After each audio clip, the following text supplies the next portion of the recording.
Hello, and welcome to the Sexuality and Gender in Manga podcast, where we apply a critical and academic lens to depictions of human sexuality and gender as they manifest in the medium of manga. I am Ren. I hold a degree in psychology from the University of Waterloo with a minor in sexuality, marriages, and family studies, and I volunteer with the Sexual Assault Support Center in the field of crisis intervention. My partner on this pod and in life and love in general is Dr. J. Andrew DeMann, an associate professor of teaching at St. Jerome's University and an Eisner Award-winning comics scholar who studies and teaches manga at the university. Thank you. You're welcome. They announced the Eisner winners yesterday, so I'm no longer the reigning champion. I don't give a shit. I don't care about the new person. You still won one. Congratulations to all of the winners. Yes, sorry. Yes, congratulations to all the people who are not my boyfriend.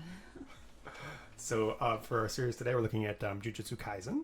Written and drawn by Gege Akutami, Jujutsu Kaisen is perhaps the most mainstream manga that we've yet covered. Published in Weekly Shonen Jump from 2018 to 2024, JJK, as it's commonly called, tells the story of high school sorcerers battling ancient curses. If this sounds like Harry Potter, it kinda is, but with a melancholy tone and brutal violence that exceeds anything Rowling's ever written to a hilarious degree. Woo!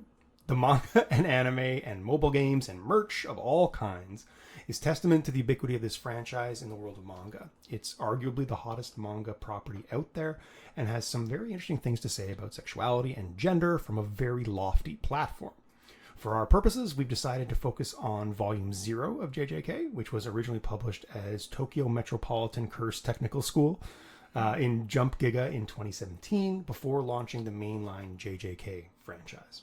So, I think the two things that we're wanting to talk about. One is the concept of the monstrous feminine. Yes. Which is big with the figure of Rika, who I am on record as saying is the best waifu in manga. And then we wanted to talk about things like queer baiting and dog whistling and the Gojo Gato ship, which might not be either of those things. I think that's an interesting point of contention.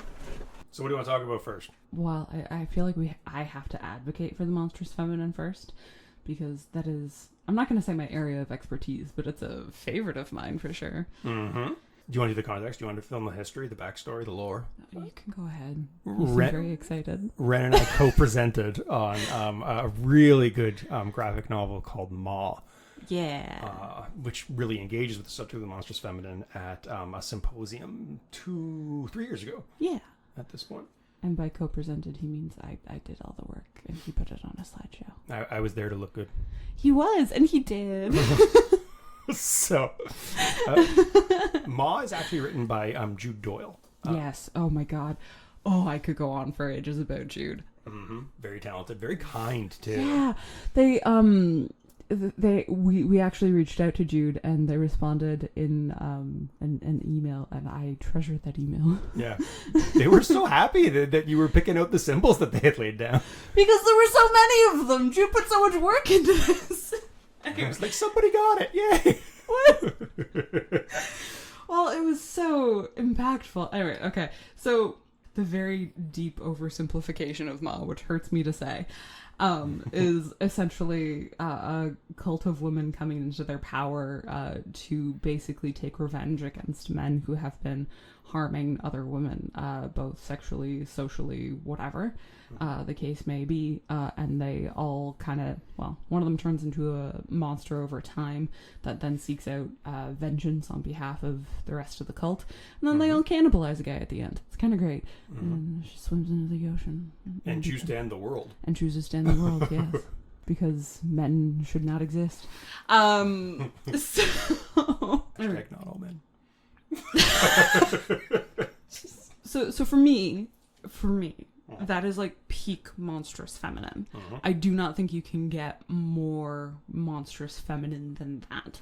However, we do have a fun little special edition in Rika. Now, I will say that there are ways in which she very much applies to the monstrous feminine role, and a lot of ways in which she is undermined. Yep.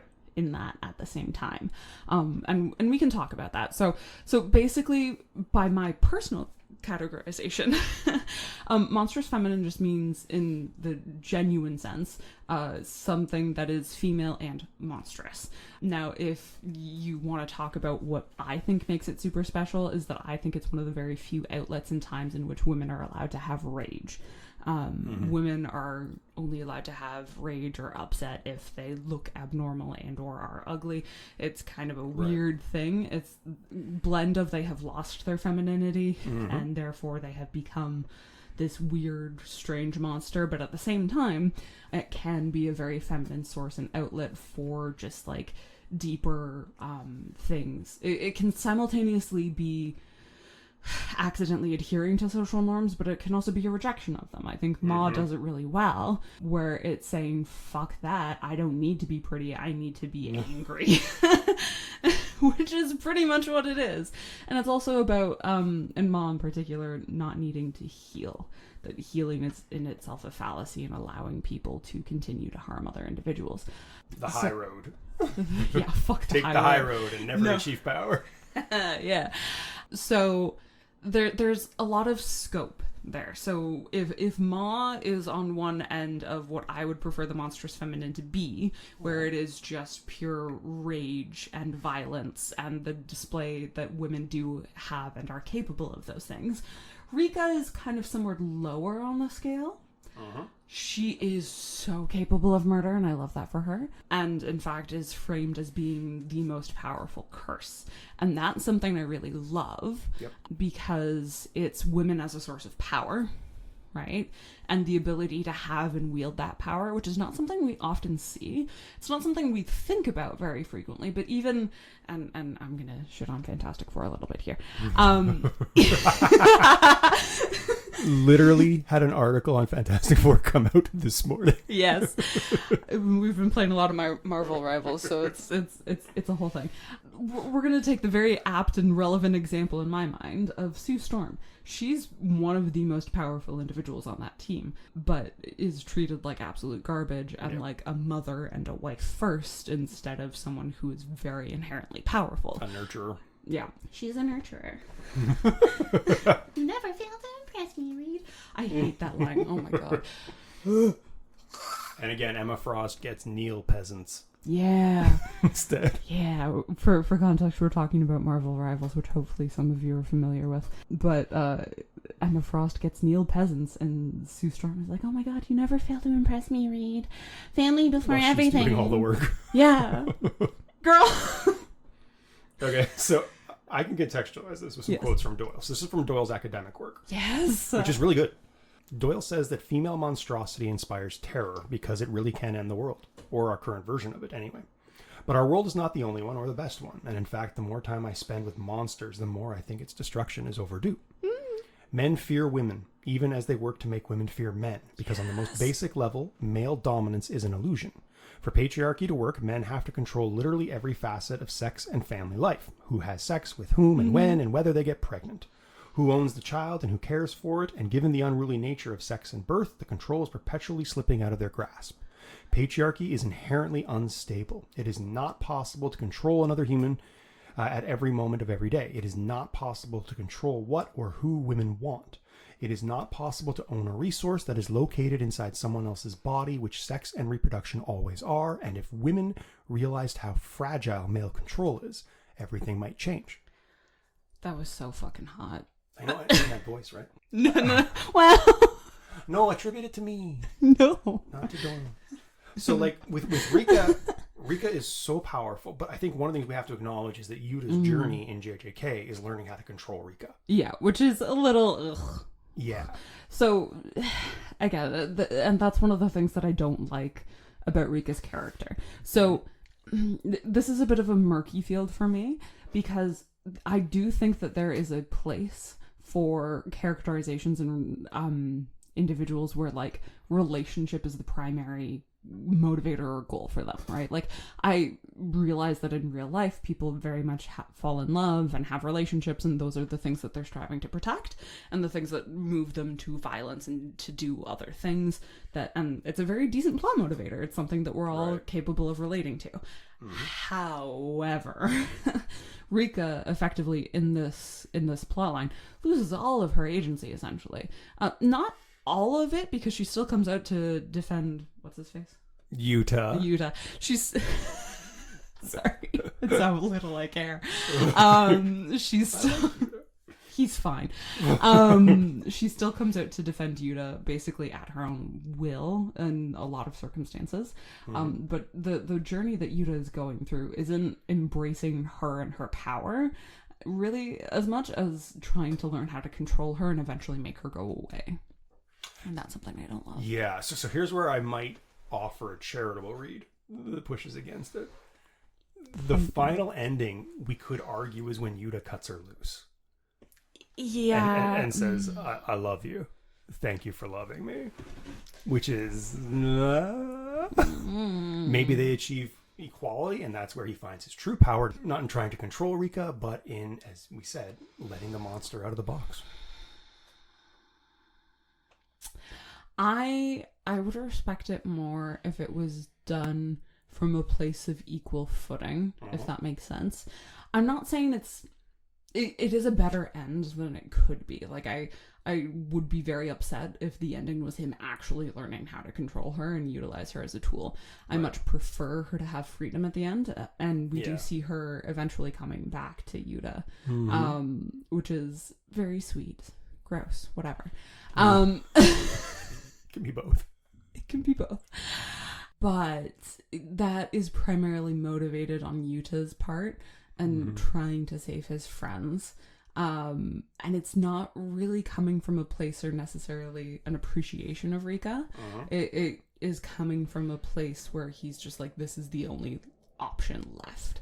So that for me undermines that moment a little bit. It is still very sweet at the end. I did have emotions about it when I read it. Yep. But I don't know. I do, to be honest, truthfully, prefer like Gato's understanding of Rika as appreciating her as the most powerful curse to kind of ever exist realistically, and like realizing that if he had Rika on his side, he wouldn't need any of the other curses that he has. So I think Gato actually appreciates her more in a lot of ways, just for her raw power. But then like also he like wants Yuta on his side, but then like is really okay with it not happening. You know, I feel like there's more room for individuality and just understanding there. There's still a driving power to control regardless, right? But slightly more autonomy and respect. Yeah, I mean, so if we go with my charitable read, that Yuta is letting Rika out, acknowledging her equivalence to him and all that kind of stuff, or superiority to him. One, Gato is annihilated, just absolutely wrecked by Rika, which I think is cool. And two, Gato is trying to bring Rika under his control. So to have Yuta defeat him in that shared quest by letting her out, I think could be read as really interesting. If that's there, that might be a thing that's in my head. I definitely think it's what was intended. And I do think it's very powerful in a lot of different ways, especially in the different character arcs and developments. My only qualm with it in general is that, like, other than the fact that Rika's very murderous and inherently protective, she's not really much of a character independently. We don't really see why she likes Yuta at any point in time. Like, there's no motivation or desire there. Like it would be a little different for me if we saw like Yuta treating her really nicely when they were kids, when she died. Could build that up, yeah, or even if we saw an ongoing relationship between the two of them, even as like they became cursed with each other. But realistically, like, we don't actually see any given or valid reason why Yuta and Rika are in a relationship. It's just established that they are. And that fundamentally is a problem for me because, again, and I've mentioned this prior, I don't have an issue with people having relationships be their primary motivator, but then make it a relationship that I'm invested in caring about and fighting for. Because right now I'm not. The only thing that I'm seeing is the power dynamic between Rika and Yuta, which is constantly in flux until the very end when he releases her. So I don't see power develop, or I don't see character development for Rika in any sustainable or meaningful way. But realistically, she is the powerful and driving, motivating force behind that relationship. Yeah. Essentially, at the end of the day, it's a power dynamic where she's being used. Yeah, so I can go charitable and then immediately contradict myself. We could argue that one of the things that is kind of a gender inversion is Rika as Yuta's protector. Yeah. Keeping him safe constantly. And he's a scared guy. There's a bit of a spectrum there for me. So I do enjoy Rika as a protector of Yuta in that he's a little pathetic. Mm-hmm. And, you know, Dami Mommy, we get it. It's not where I thought you were going, but okay. You don't have to include that. However, if we're talking about the gender dynamics there, that gets a little bit murky for me, because protecting can be, in some circumstances, seen as a traditionally masculine thing to do, where, you know, the men are the protectors and the fighters and the whatnot, and they got the deep voices and they do the punchy real good.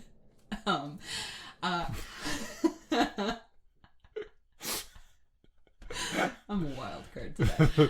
Alternatively, protection can also be seen as a maternal thing, very much in the idea of protecting and caring for a child, making sure that they are well fed and established, and like at the end of the day, it is very much seen as like the ultimate female sacrifice to lose your life for your child. It's seen very frequently in anime and manga and all the things. All the things. All the things. Women die a lot. I would like it to stop.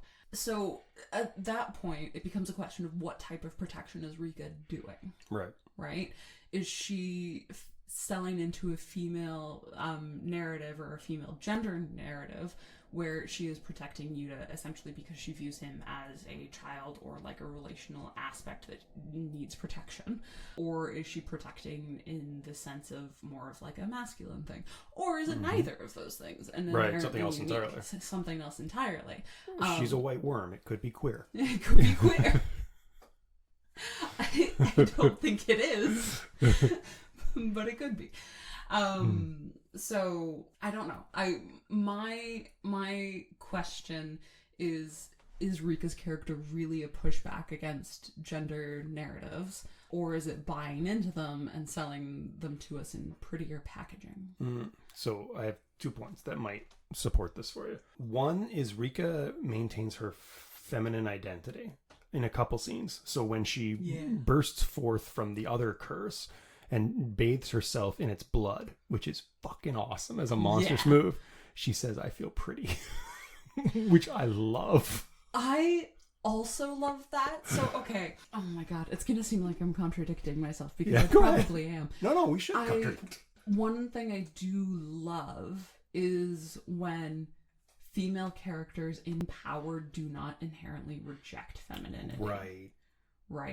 Like, they're not masculinized. Yeah, it's something people don't think about a lot, but we're even gonna take a really weird, obscure context in Hillary Clinton here.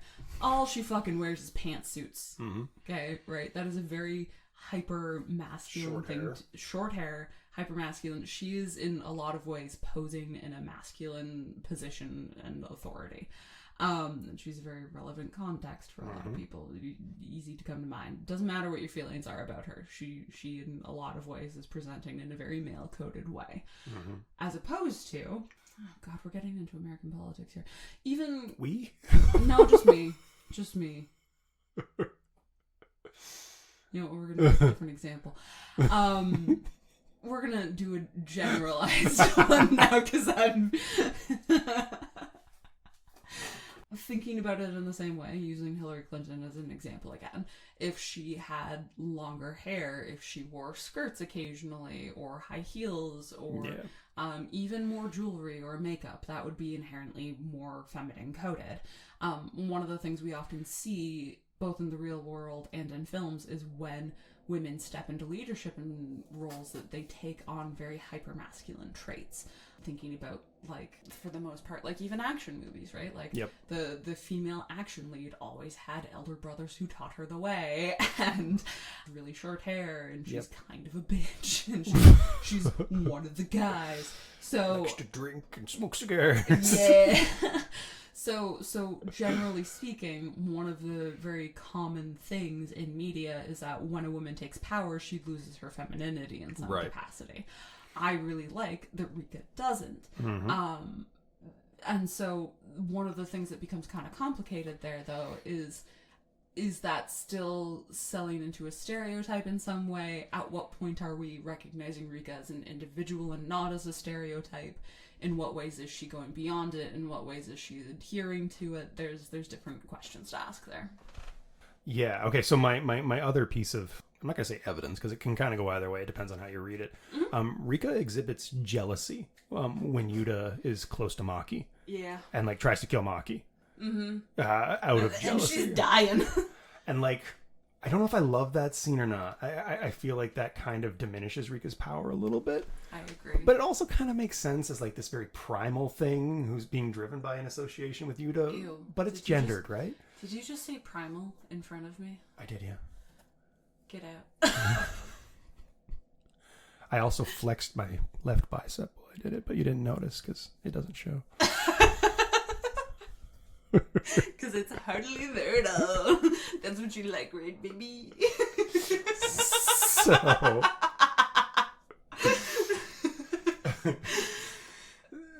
So my read on Rika, I really like her. And I think she, like, as we said, like, I don't think she's a perfect representation. I don't think she's a great example of the monstrous feminine, but I think she's one you can talk about endlessly because there's some cool stuff happening there. Yes. I really like her at the end of the day. I think she's very fun. Yeah. And again, that moment of just like tearing your enemies apart and being like, I feel so pretty. that's kind of great. It's very like, it's just fun. So ultimately, I think my main complaint is that I just haven't seen enough of Rika. I would like to see more of and about her. Okay, so here's the problem. And this is a very specific me problem. Rika comes up in the next arc. She returns. This was the cliffhanger in the end of season 3. You don't even get to see her. You just know she's there. I'm not allowed to read ahead in the manga because my eldest daughter, who we'll hear from later in the podcast, wants to watch it with me in real time when the next season comes out. So I literally can't look it up. I love Rika so much, want to see what happens next. This could inform the podcast, and my daughter just like won't let me. And she has read it, which is doubly unfair. Do you know what I mean? And she's just insistent on this that I'm not allowed, which is kind of tragic. I think it's really funny that you're letting a 14-year-old control your actions. Okay, but I do have power though, because I've informed her that if anything bad happens to Rika in the next arc, I'm going to use her college fund to buy a jet ski. And I'm not even going to use it because I don't care about jet skis. And she's accepted that. So if anyone has read ahead in JJK, you will know the fate of my daughter's college education already.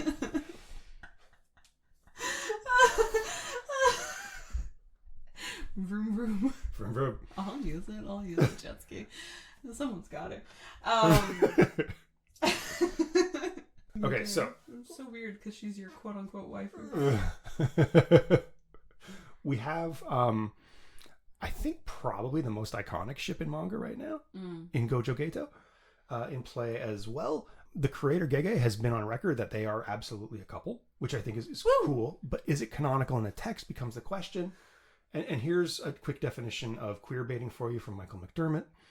Queer baiting is a pejorative fan-coined term that refers to the media practice of deliberately hinting at or advertising queer representation to attract and gain the investment of LGBTQ viewers without ever following through on this promise. And McDermott goes on to talk about how this is a trap, how it undermines the queer community because it's this kind of false promise where you're not willing to actually follow through and go for it. The BBC Sherlock, Watson and Sherlock never kiss. They're moments away from kissing so much in that series, and they don't ever get to kiss. So there's sort of a spectrum here in terms of what we're working with in queer representation. We've talked before how sometimes it has to be subtle because there's censorship. But there's also this, like, I don't know, just like, it's the stupid Dark Knight ending. Sometimes you need to have your faith rewarded. And Gojo and Geto could not be less subtle. Like, they're obviously deeply in love. It's maybe the best love story in the story.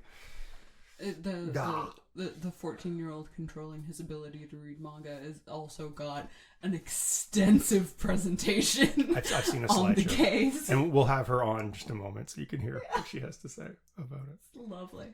It brings me joy. Okay, so joining now is my eldest daughter, who is a huge fan of JJK. So one of the things that we're talking about on this podcast is the Geto Gojo ship. It's not canonical. It is not in the text stated that they have a romantic relationship, but it's not subtle either. Could you walk us through all the many reasons why their relationship is clearly romantic and not just a friendship? Mm-hmm.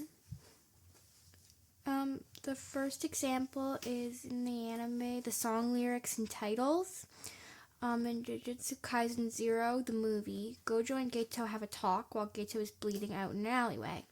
The song Gege, the author chose for the scene, is called Oh, I Can't Live Without You, That's What I Get for Loving You. Another translation of it is This is Pure Love. Another example about how the lyrics are pretty gay. The opening for season 3, the first 5 episodes of Hidden Inventory / Premature Death arc.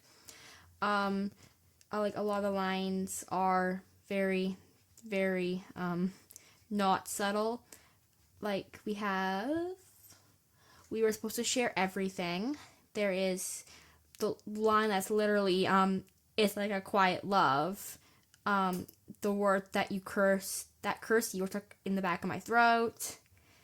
Even I've come to know your scent. Will we meet again? You're slipping through the gaps of my fingers.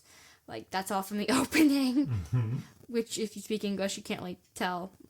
But then the ending for that arc has some very, not subtle ones. One of the lyrics is, with nothing to search for, love sways. There's longing for change, but the feelings stay the same. Only the form crumbles away, holding onto the hand of hope, your ghost.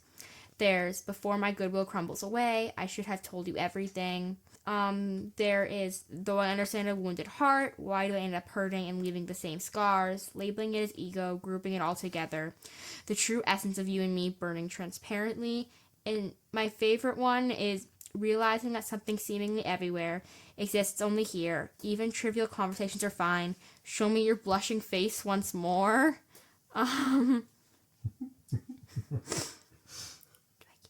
Sure, please.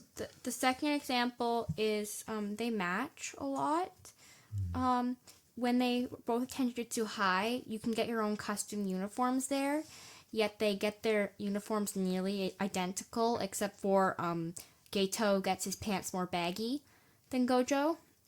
They have the same initials, GS for Gojo Satoru and Geto Suguru.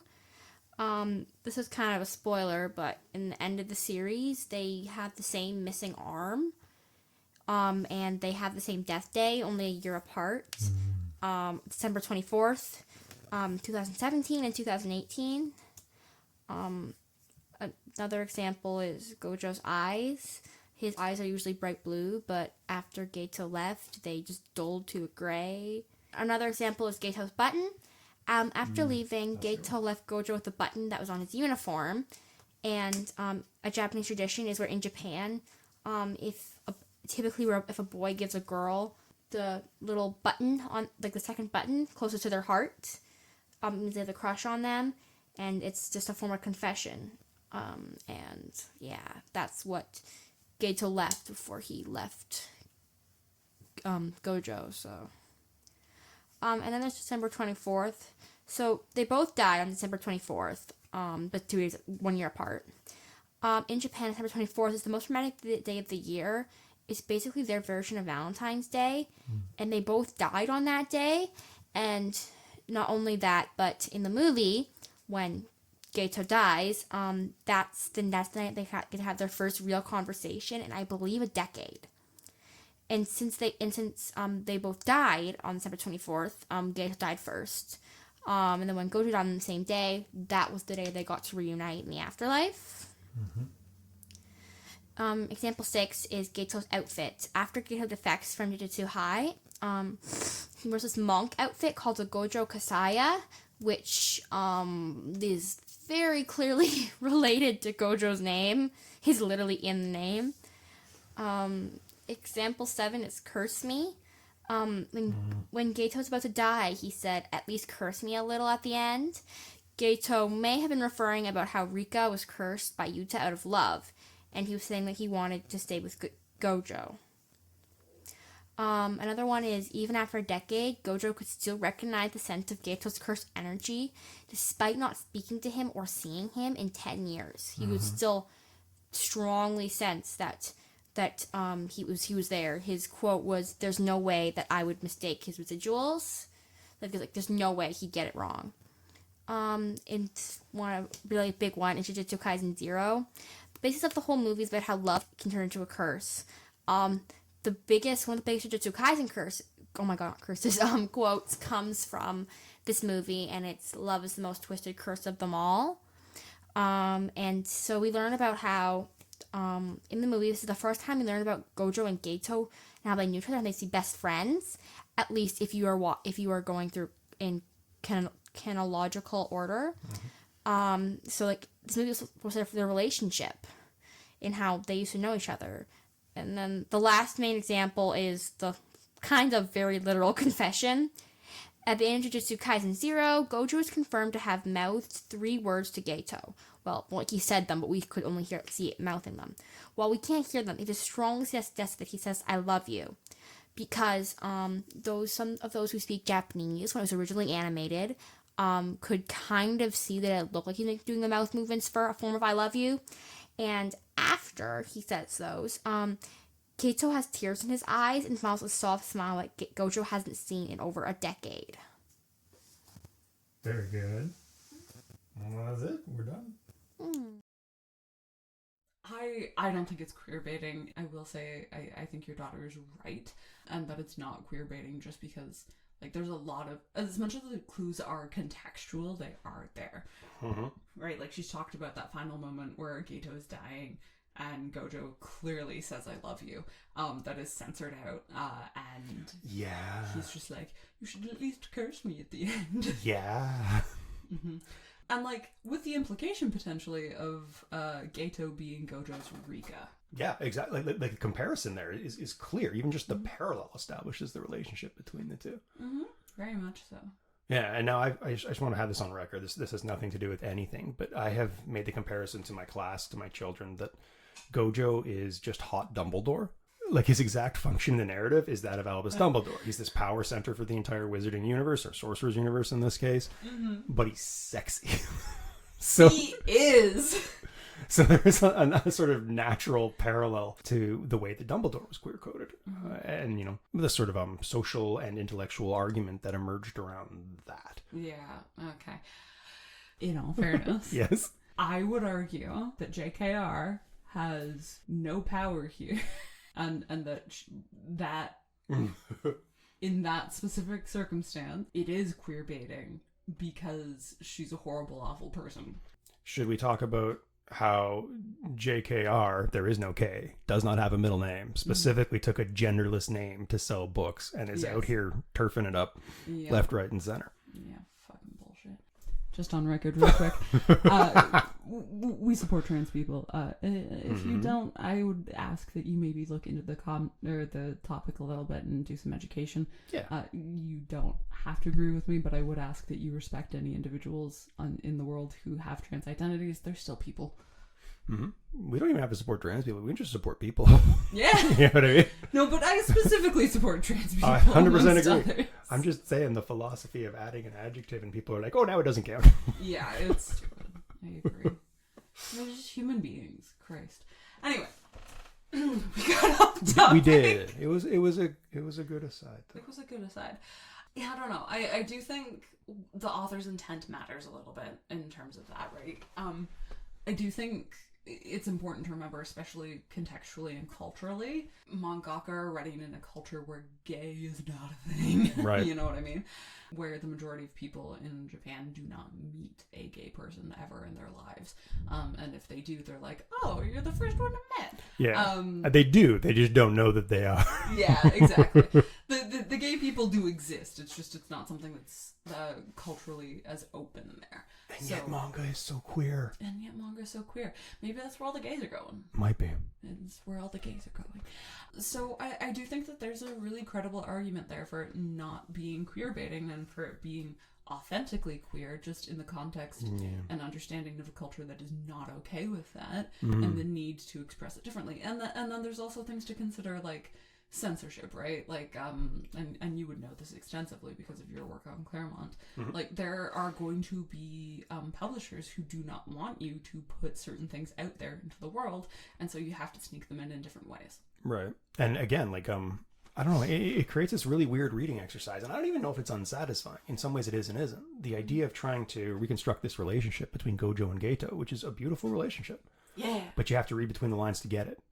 Do you know what I mean? Like you have to look at the inferences, the symbols, the bizarre parallels that are like way too much to be an accident. So in some ways that's a satisfying experience, the same way a lot of people enjoy the mystery genre for trying to figure out what's happening, having to read more attentively. And in other ways it's dissatisfying for all the reasons that that quote I mentioned earlier was speaking to, because just make it canonical. Just let us have it. Yeah, it is frustrating because I think very much in a real and practical sense, if you don't see or have the opportunity to see individuals being gay in the media out loud in some capacity, then you are not going to think it is okay to be gay, and that you're going to think that it has to be hidden. So it's going to feel like this culture that you know exists because there's hints of it everywhere, but you can't actually access or participate in. And so I think it's important for things to be explicit, but also with the acknowledgement that really they can't be sometimes.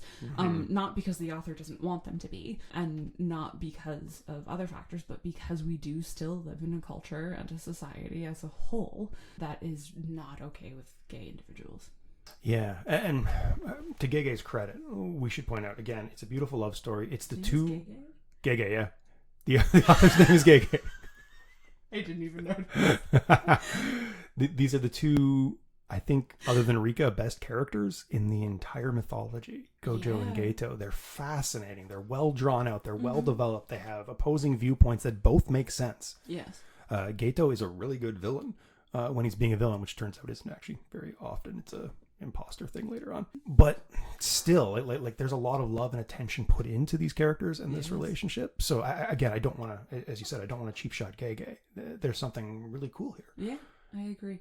I'm just gonna give it my queer stamp of approval personally. Okay. Yeah, personally. You're allowed to disagree. Okay. And so are the rest of the gays at home. Yeah, I don't know.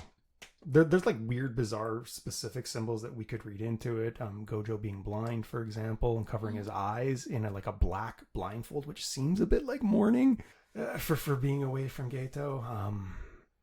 I don't know. He's a little sad boy. I don't know what I can say that my daughter hasn't already articulated in a slideshow. Oh, yeah, no, I think we're gonna be at a loss there.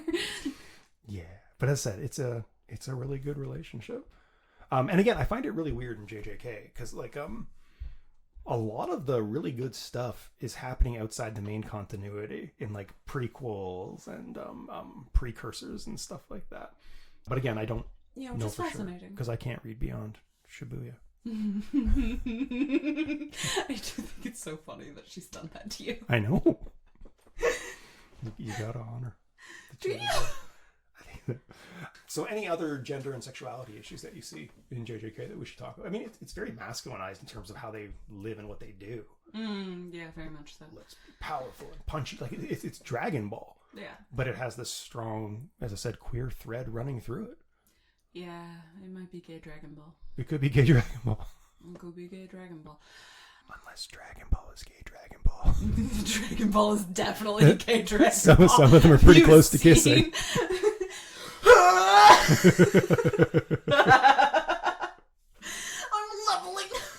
over 9,000. I'm gonna explode with energy when I make eye contact with you.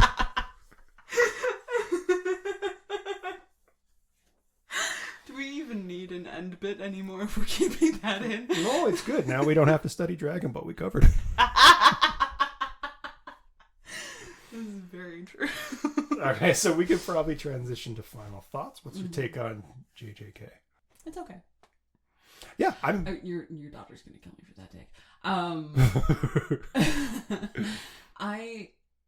I quite enjoyed it in a lot of different ways and facets. I do think it is very much in a lot of ways a shonen, but it does have elements of shoujo in there. It's very much building relationships in a way that I very deeply enjoy. It's pretty cool. Fun, interesting character dynamics and interesting character designs. Very gay, very queer, very hot. Mm-hmm. I think, yeah, I've been convinced a little bit by what you were talking to about the context of it. Just being the like mainstream biggest shonen going right now, it's definitely doing stuff by that standard, right? Mm-hmm. So there's some really interesting gender and sexuality bits to it. I am biased. I have this thing where if my children love something, I will like defend it viciously, be it like fucking Paw Patrol or some other. No, I mean Paw Patrol's good. It's not good at all. It's terrible. But JJK, I think it won me over. I think again, I'm reading a lot into it, and I'm probably projecting into it. I'm pretty sure, but it's creating spaces for me to do that. You know what I mean? It rewards that process, and I think that's more than I would expect from the number one shonen going. Yeah, I think it's good. It is really cool, and it's definitely not a bad watch, not a bad read by any standard of the imagination. Yeah. It's fun. So I think you should get to announce the next manga that we're doing, because the title is like everything. I'm so excited.